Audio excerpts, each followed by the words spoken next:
하나님의 말씀 보도록 하겠습니다. 창세기 25장 1절부터 11절까지 봅니다.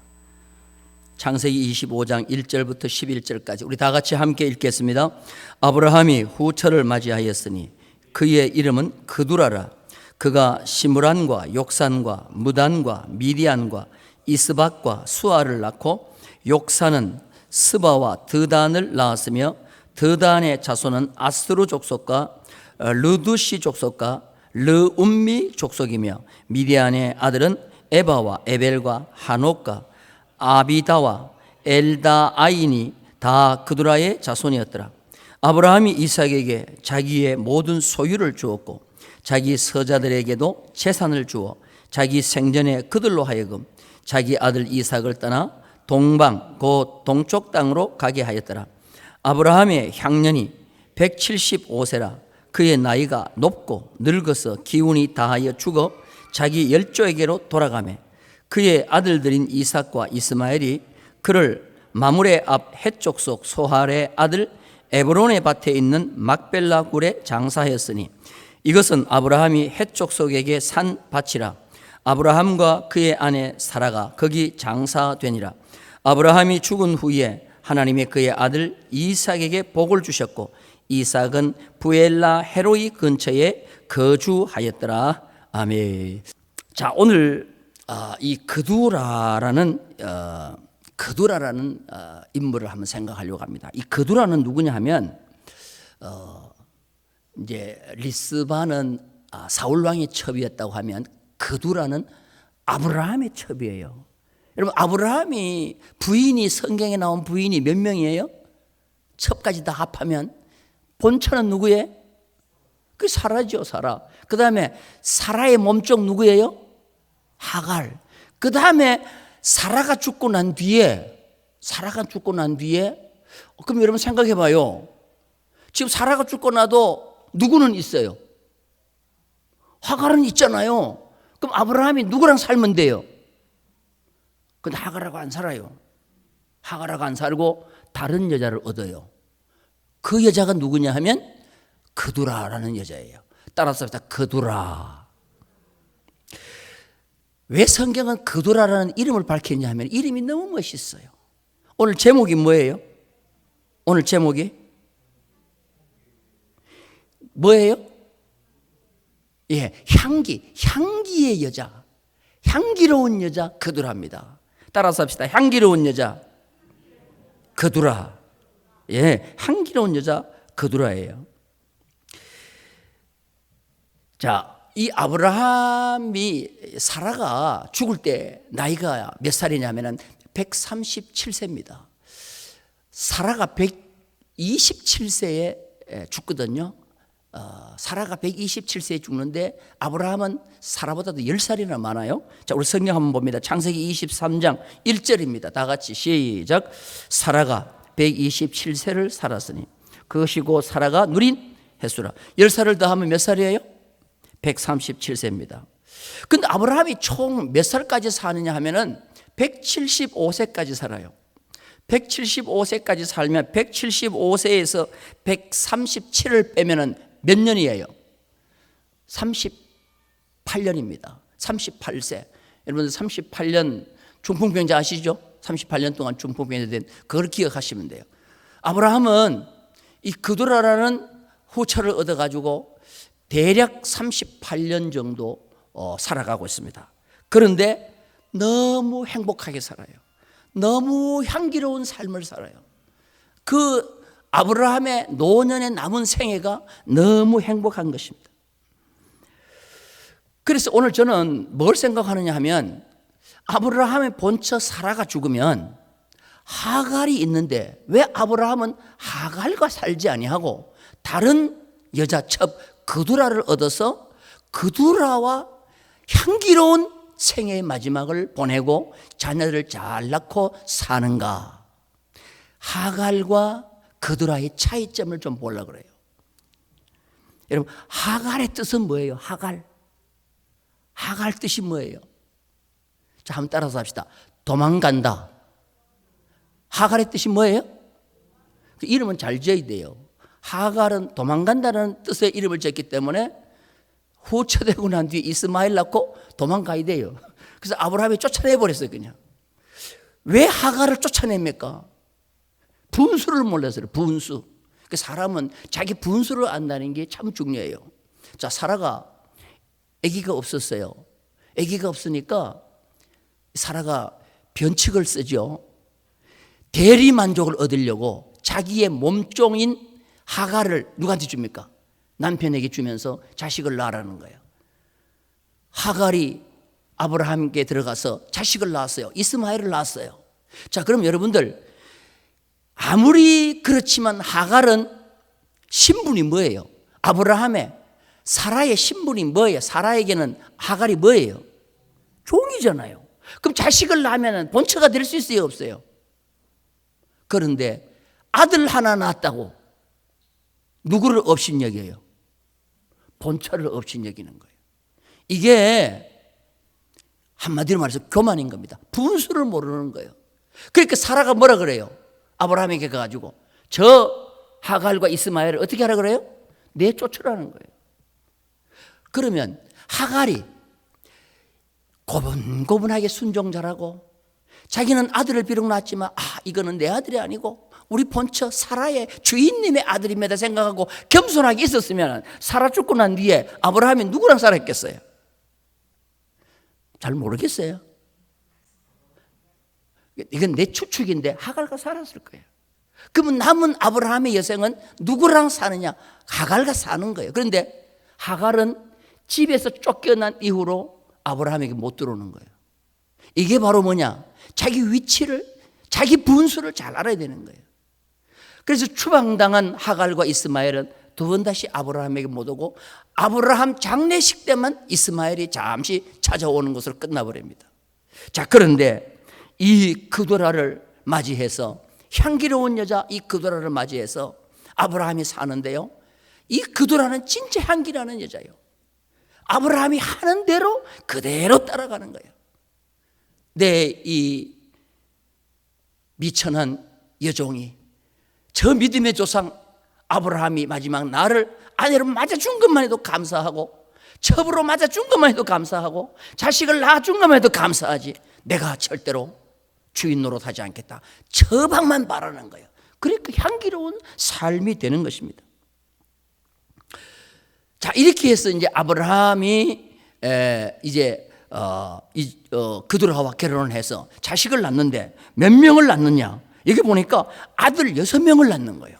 자, 여러분들, 아브라함은 사라한테는 자식을 몇 명 낳았어요? 사라에겐 자식을 몇 명 낳았어요? 뭐 그걸 생각해 봐야 알아요?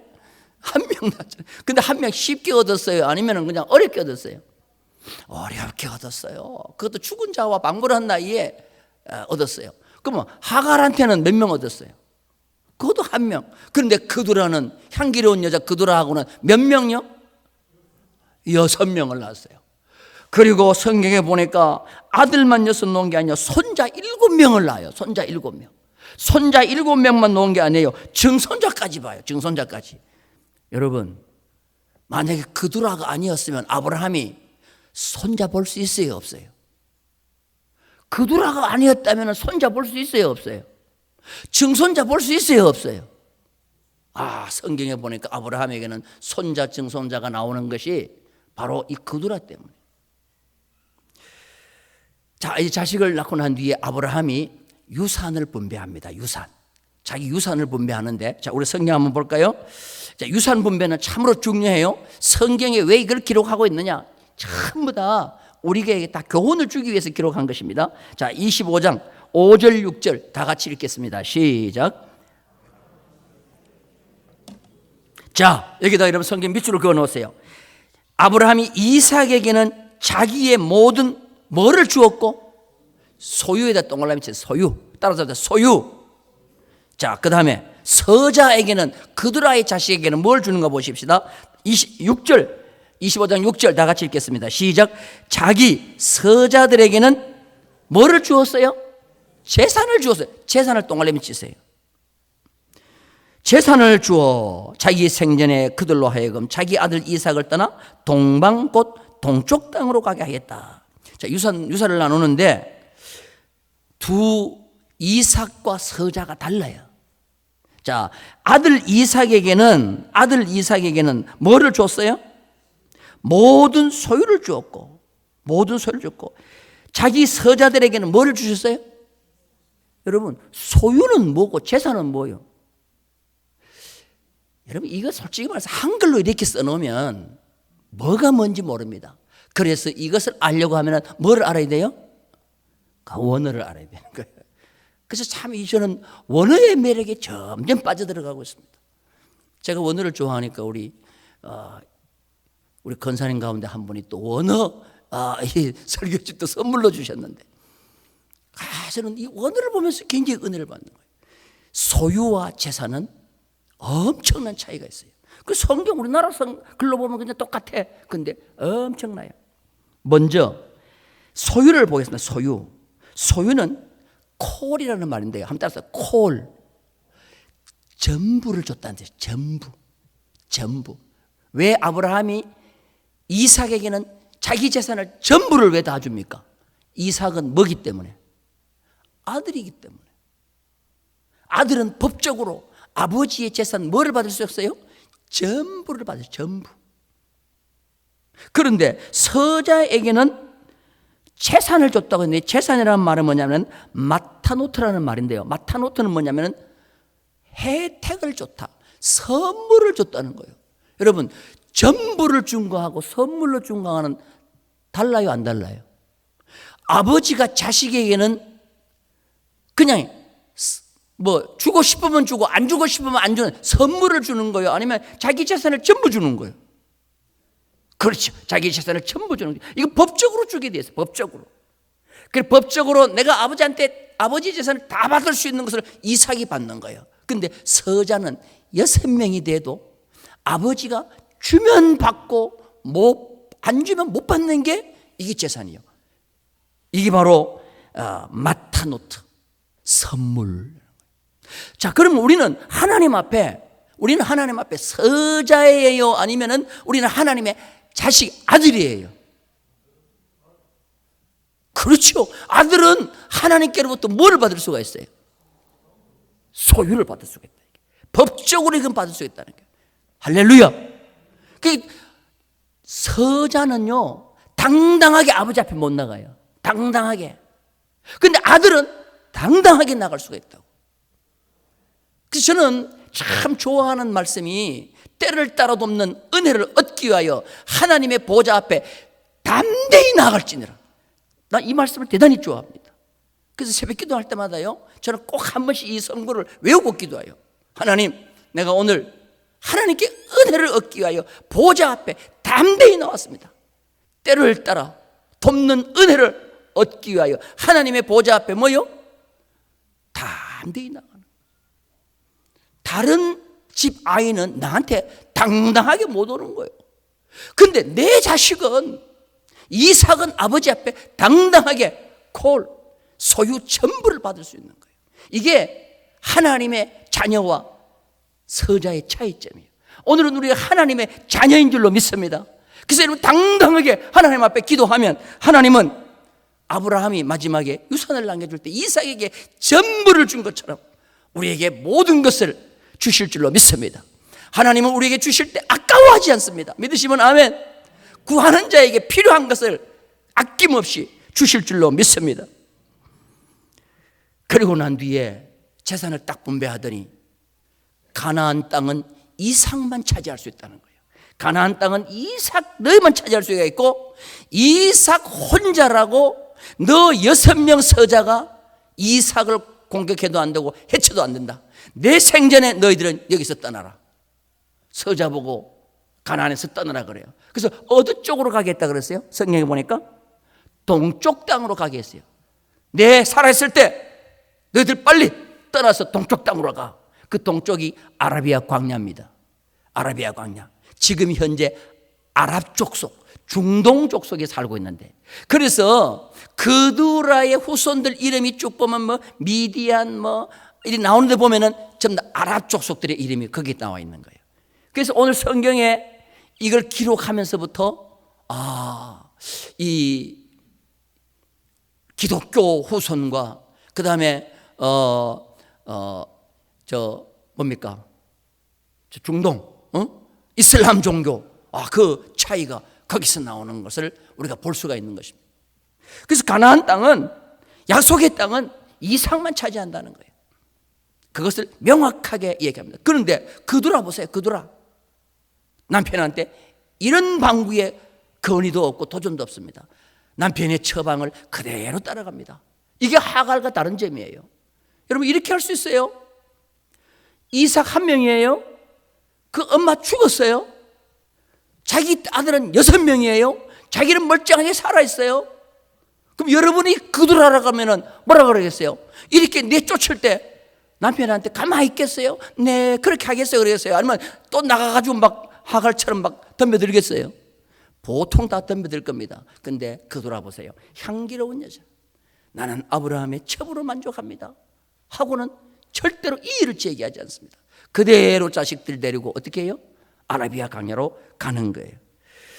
자, 그런데 아브라함이 이제 생전에 이삭과 6명의 서자들을 딱 분리시켜 놓고 난 뒤에 이제 죽는데, 성경에 아브라함의 생애를 참 독특하게 표현하고 있습니다. 자, 우리 성경 한번 볼게요. 7절. 우리 다 같이 한번 7절 읽겠습니다. 25장 7절 시작. 아브라함의 향년이 몇 살이에요? 175세라. 8절이 중요해요. 다 같이 읽겠습니다. 시작. 자, 여기서 나이 높고에다가 동그라미 치세요. 나이 높고. 여러분, 나이를 높다 그래요? 나이를 높다고 얘기해요? 그럼 나이를 보통 나이 뭐라 그래요? 많다 그래야죠. 그럼 성경 이 저자가 철자법을 틀려갖고 높다라고 했을까요? 아니에요. 참 이게 성경에, 여러분 꼭 기억하세요. 나이가 전부 다 그냥 많았는데 아브라함만 나이가 높고 그랬어요. 아브라함만 나이가 높고. 나는 이런 게 눈에 띄는 게 참 이상해요. 이게 하나님이 주신 은사인가 봐요. 이 현미경처럼 이런 게 보여요. 따라서 합시다. 아브라함은 나이가 높고. 그 성경에 보면 나이가 늙었다, 나이가 많다, 전부 다 그렇게 이야기합니다. 자, 그러면 아브라함도 나이가 많아, 나이가 늙으라고 표현한 적도 있어요. 자, 우리 성경 한번 볼게요. 어디를 보느냐 하면 창세기 24장 1절입니다. 다 같이 읽겠습니다. 시작. 아브라함이 나이가 많아 늙었고 여호와께서 그에게 범사에. 창세기 21장은 아브라함의 나이가 뭐 했어요? 많아요. 많아. 나이가 많아 늙었다 그랬어요. 그런데 창세기 25장 8절에는 뭐라 그랬어요? 나이가 높고 늙어.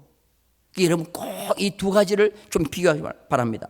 나이가 많아라는 말은, 나이가 많아 늙었다는 말은 자연적 시간 표시예요. 누구에게든지 똑같은 시간 표시로 말한 거예요. 그렇게 여러분 히브리도 마찬가지, 헬라도 마찬가지고 시간 표시는 두 가지로 표현합니다. 물리적 시간, 24시간. 이거는요, 이 세상의 모든 사람에게 똑같이 흐르는 시계예요. 내 시계도 똑같고 여러분의 시계도 똑같아요. 그런데 자연적 시간은 비록 똑같지만 하나님이 주신 은혜의 시간은 각자마다 다 다릅니다. 누구는 100년을 살아도 1년 같이 산 사람이 있고, 누구는 1년 살다 죽어도 100년 사는 것처럼 가치 있게 산 사람이 있어요. 카이로스와 크로노스라는 시간이 있어요. 제가 뭐 그건 복잡하니까 설명하지 않겠어요. 그런데 오늘 여기서 나이가 높다라는 이 말은 히브리 말로 토브라는 말인데요. 이 토브가 구약성경에 보면 참 많이 나오는 말이에요. 하나님이 보시기에 좋았다라는 것이 토브요. 영어로 성경에 보면 굿이라고 표현했어요. 창세기 1장에 보면 하나님이 천지 만물을 창조하시고 난 뒤에 하나님이 보시기에 뭐 했더라? 좋았더라. 그게 토브인데, 아브라함의 나이 175세를 살았는데 그 세월이 하나님이 보시기에 좋은 삶이었어요. 여러분, 이 세상에 내가 숫자적인 자연시간 오래 산 것이 중요한 것이 아닙니다. 내가 건강해서 100년 살았다, 120년 살았다, 그럼 앞으로 저주받으면 오래 산다는 말이 있어요. 그런데 중요한 것은 뭐냐면 하나님이 나에게 주신 수명은 하나님의 손에 있는 거예요. 그러나 그 세월이 하나님이 보시기에 가치 있고 하나님이 보시기에 좋은 삶을 살았을 때 아브라함이 붙였던 이 이름을 붙여줍니다. 아, 그 사람은 나이가 높고라고 붙여주는 거예요. 앞으로 오늘 이 귀한 말씀을 듣는 우리 모든 성도들 기억하시기 바랍니다. 내 남은 생애를 사는 것은 지금까지는 그냥 나이로 살았다고 하면 앞으로 남은 생활은 하나님이 보실 때 좋은 높고의 삶을 사는 그런 우리 모든 성도가 되기를 주님의 이름으로 축원합니다. 할렐루야. 자, 이 말을 신약 성경에서 제일 잘 표현한 사람이 누구냐면은 바울입니다. 바울이 죽는다는 표현을 하지 않았어요. 죽는다는 표현을 하지 않고 뭐라고 말했느냐 하면 나의 달려갈 길을 마치고라고 했어요. 나의 달려갈 길을 마치고. 다시 말해서 아브라함이 나이가 높다는 이 토부는 하나님이 주신 사명을 잘 마쳤다는 뜻이었어요. 그 가치 있는 삶을 살았는데 바울이 그런 삶을 살았어요. 바울이 디모데후서를 쓰면서 뭐라고 말씀하겠냐? 나는 이제 나의 달려갈 길을 마쳤다. 나의 주신 사명을 멋지게 끝냈다. 그렇게 표현하고 있습니다.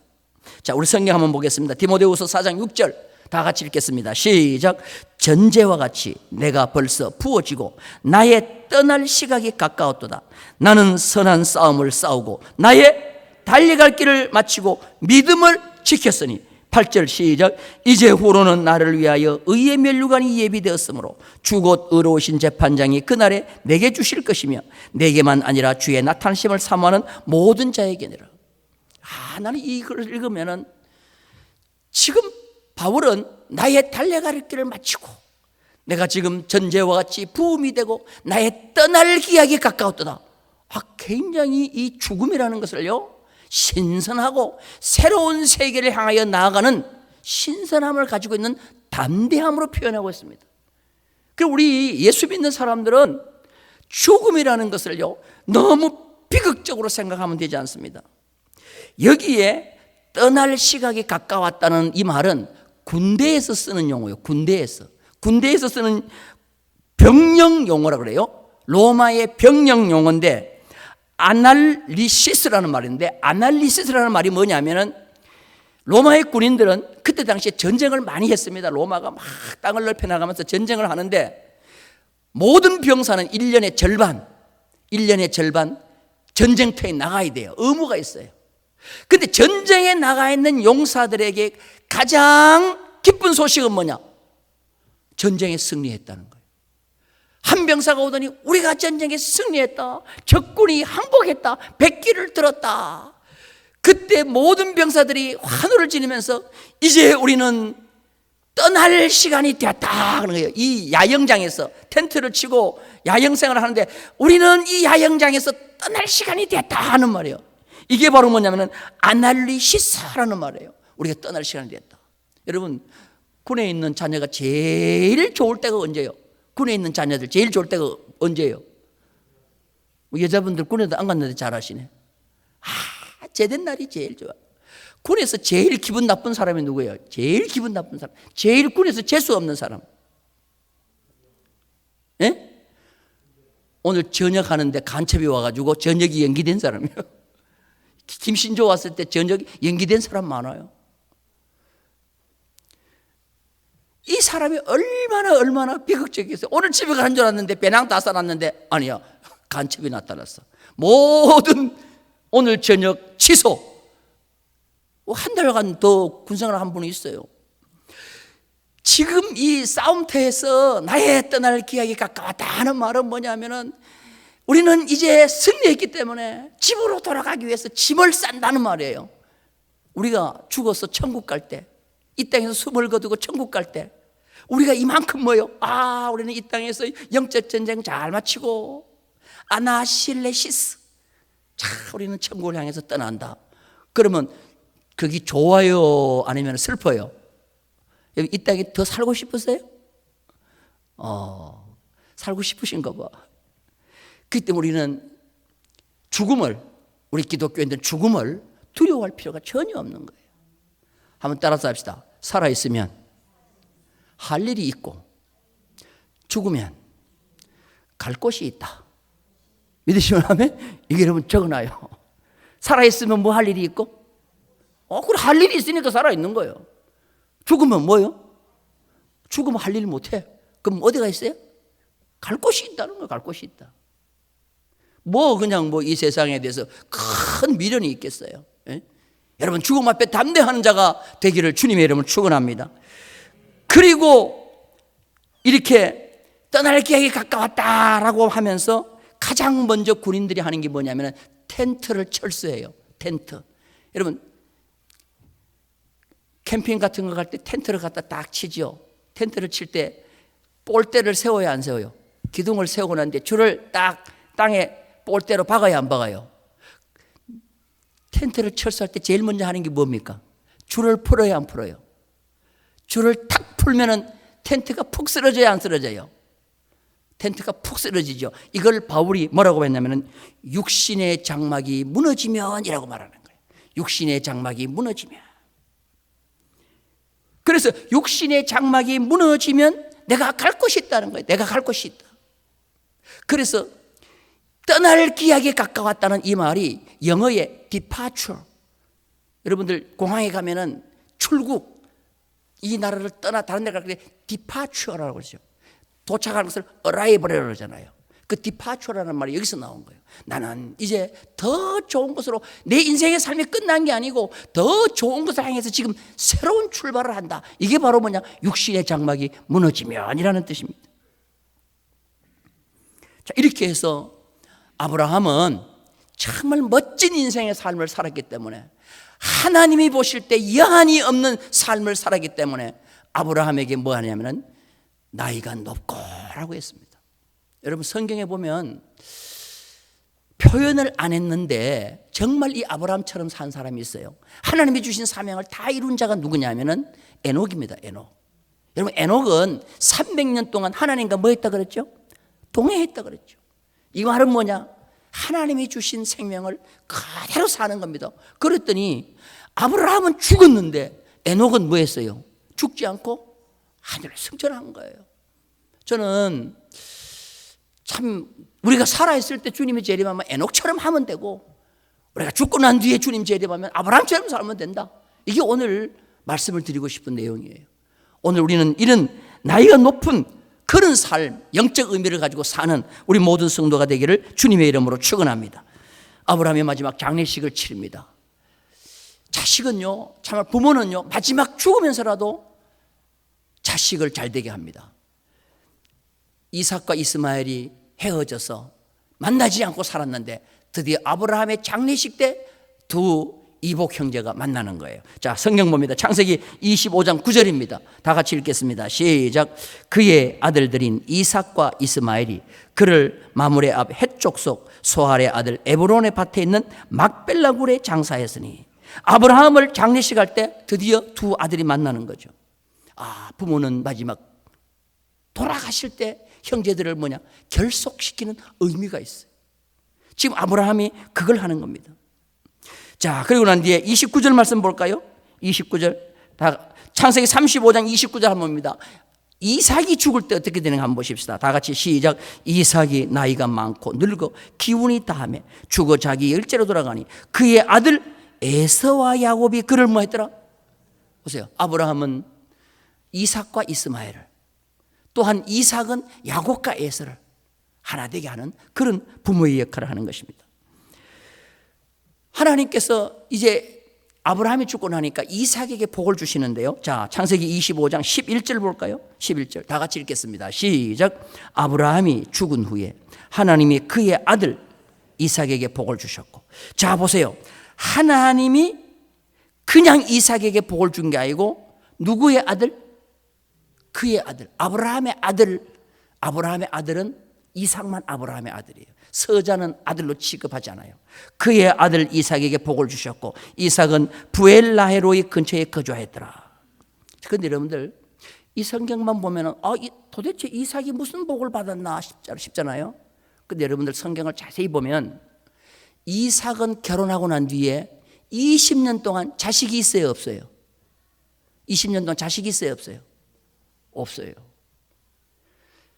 근데 이삭이 결혼하는 거하고 아버지 아브라함이 재혼하는 것이 거의 비슷하게 같이 합니다. 몇 년 차이가 있는지는 모르지만 거의 비슷하게 같이 하는 거예요. 근데 아브라함은 후처를 얻어서 137세에 후처를 얻었는데 자식을 몇 명이나 낳아요? 아들을 몇 명이나 낳았어요? 금방 또 잊어버렸어요. 몇 명이요? 6명을 낳았다고 그랬잖아요. 그런데 이삭은 결혼할 때 나이가 40에 결혼을 하는데 40대에 결혼한 이삭은 20년 동안 뭐가 없어요? 따라서 합시다. 있어야 될 집은 없고, 없어도 될 집은 이빨 다 빠지고 털리가 떨거덕 하는 아브라함은 자고 일어나면 애가 생겨가지고 6명이나 놓고 있는데 지금 아브라함에게는 자식이 이삭에게는 자식이 있어요, 없어요? 그런데 성경은 복을 주셨다 그래요. 성경은 이삭에게 뭘 주셨다 그래요? 복을 주셨다 그래요. 따라서 합시다. 복은 눈에 보이는 게 복이 아니다. 여러분 꼭 기억하셔야 돼요. 눈에 보이는 게 복이 아니에요. 눈에 보이는 게 복이 아니에요. 그리고 당장 눈앞에 있다고 복이 아니에요. 저는 그랬을 것 같아요. 이삭이 다 늙어서 죽기 일보 직전에 아버지는 다 늙어서 첩을 얻더니 아들 6명을 낳았는데 하나님 나에게는 어떻게 이 40세에 왕성한 나이에 아들 하나도 주지 않습니까? 난 하나님 앞에 막 깽판 부릴 것 같아요. 그런데요, 이삭 보세요. 한 번도 하나님 앞에 원망하지 않아. 꾸준하게 성경에 보면은 이삭이 그 아내를 위하여 기도하며, 이삭이 그 아들을 위해서 기도하며. 여러분 이삭이 그래서 복을 받는 거예요. 20년 만에 하나님께서 이삭에게 복을 주셨는데 아들 한 명을 줬어요? 쌍둥이를 줬어요? 쌍둥이 에서와 야곱을 주신 줄로 믿습니다. 할렐루야. 그래서 우리는 당장에 내 손에 무엇인가 잡았다고 이게 복인 줄 알면 안 되는 거예요. 당장에 나에게 뭐 보이는 게 없다고 해가지고 하나님의 복이 내게 없다고 하면 안 되는 거예요. 우리 이삭처럼 살아야 될 줄로 믿습니다. 따라서 합시다. 눈에 보이는 게 전부 복이 아니다. 믿으시면 아멘. 그래서 오늘 성경에 보면은 우리가 그냥 성경 읽다 보면은 그냥 지나가기 쉬운 하나의 이 짤막한 마지막 아브라함의 생애 가운데 우리에게 주시는 교훈이 얼마나 많은지 몰라요. 따라서 합시다. 나이는 많아야 돼요, 높아야 돼요? 따라서 합시다. 나이 높게 사십시오. 여러분 다른 사람 이 설교 듣지 못하는 분은 뭐 나이가 산이냐 뭐 높게 살게. 근데 여러분 큰 의미가 있습니다. 우리는 나이가 다 높게 사는 자가 되기를 주님의 이름으로 축원합니다. 따라서 합시다. 눈에 보이지 않는 복이 더 중요하다. 믿으시면 아멘. 이 은혜가 우리 모두에게 있기를 주님의 이름으로 축원합니다. 거룩하신 하나님 아버지, 오늘 또 저희들 오후 찬양 예배까지 참석해서 귀한 말씀 들었습니다. 아브라함은 137세에 정말 죽은 자와 방불한 100세에 하나님 아버지 이삭 하나 얻기가 참 힘들었는데 아브라함은 137세에 그두라를 통하여 아들 6명을 낳습니다. 하나님 아버지, 그리고 아브라함은 나이 높고 하나님의 품에 안기게 됩니다. 저희들 아브라함 같은 삶을 살게 해 주옵소서. 그두라와 같이 자기 분수를 알며 사는 자가 되게 하여 주옵소서. 우리는 이삭같이 눈에 보이는 것만이 복이 아닌 것을 깨닫게 하여 주옵소서. 그래 우리의 남은 삶이 내가 원하는 삶이 아니라 하나님께서 만족히 여기시고 하나님 보시기에 좋고 우리에게 주어진 그 사명을 완벽하게 이루어 우리가 마지막 주님 앞에 설 때에 원한이 없을 정도로, 후한이 없을 정도로 하나님의 기쁘게 주님 앞에 설 수 있는 우리 모두가 되도록 주님 역사하여 주시옵소서. 이제 저희들 돌아가서 이 한 주간을 삽니다. 하나님 꼭 붙잡게 하시고 우리와 동행해 주시고 코로나로부터 어떤 두려움도 없게 하시고 침범치 못하게 하시고 우리 통영지역을 하나님이 깨끗하게 지켜 보호하여 주옵소서. 예수님의 이름으로 감사하며 기도하옵나이다. 아멘. 우리 주 예수 그리스도의 은혜와 하나님 아버지의 크신 사랑하심과 성령님의 교통하심이 오늘 이 찬양 예배까지 참석한 우리 모든 성도들 머리 위에, 가정 위에, 자녀대대 손손 위에 이제로부터 영원 무궁토록 함께 있을지어다. 아멘. 받아주시옵소서.